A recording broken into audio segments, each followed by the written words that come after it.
கணவர் ஆணாதிக்கம் பிடிச்ச ஒரு ஃபேமிலி, படிப்பு ப்ளஸ் அழகு ப்ளஸ் திறமை, எப்படிப்பட்ட ஒரு பெண்ணை அவங்க டோட்டலாக ஒதுக்குனாங்க. எல்லோருக்குமே யாராக இருந்தாலும் தன்னுடைய காலடியில் இருக்கணும்னு நினைக்கக்கூடிய ஒரு குடும்பத்தில் அந்த பெண் போனாங்கன்னா அந்த பெண்ணுடைய வலி எவ்வளவு பெருசாக இருக்கும். அந்த வலியையே சாயப்பா குறைச்சி இன்னைக்கு அந்த பெண்ணுக்கு சிவப்பு கம்பளத்தை அந்த குடும்பம் விரிக்குதுன்னா அந்த விரிப்பதற்கு உண்டான காரண கர்த்தா யாரு? அப்போ உங்களுடைய சிந்தனைகள் எதிர்மறை எண்ணங்கள் கொண்டதாக மாறும். எப்போ தெரியுமா? ரிசல்ட்டு எனக்கு இன்னும் கிடைக்கல அப்படின்னும் போது.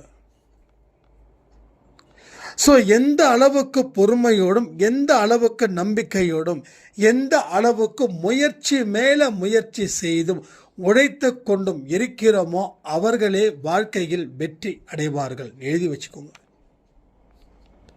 கடவுள் அவரை சும்மா விட மாட்டாங்க. இப்போ எல்லாமே பறி போகிறது போல இருக்கும், ஆனால் பறி போயிடுச்சுன்னு நம்புகிற மாதிரி சில சம்பவங்களும் நடக்கும். ஆனால் எதுவுமே பறி போகலை, சும்மா ஜஸ்ட் ஒன்லி ஆக்டிங்.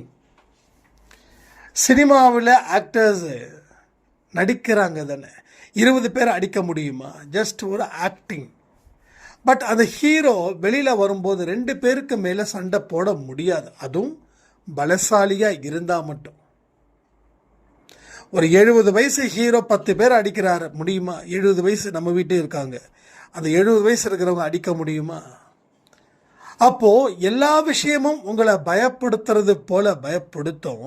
பட் அது it's a not a real, it's a completely real, it's a acting.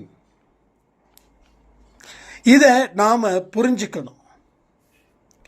அப்போ இதை நாம் எப்படி எடுத்துக்கணுன்றதை பொறுத்து வாழ்க்கையை நாம் அந்த வீட்டை இடிக்கிறோமா இல்லை அதை தொடர்ந்து கட்டி அதில் நம்ம சந்தோஷப்பட போகிறோமா அப்படின்னு.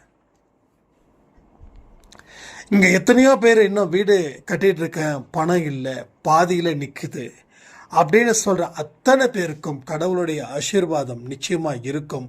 உங்களுடைய பணி இன்னும் அடுத்த 1-2 மாதத்தில் தொடங்கும் அப்படின்னு நான் சொல்லிக்கிறேன். யாரும் என்கிட்ட தனிப்பட்ட முறையில் கேட்கல, மனசுக்குள்ள ஒரு விஷயம் வந்துச்சு, அதை நான் சொன்னேன். ரைட்டா? அதனால் எல்லாமே அவருடைய ஆணையின் படி எல்லாம்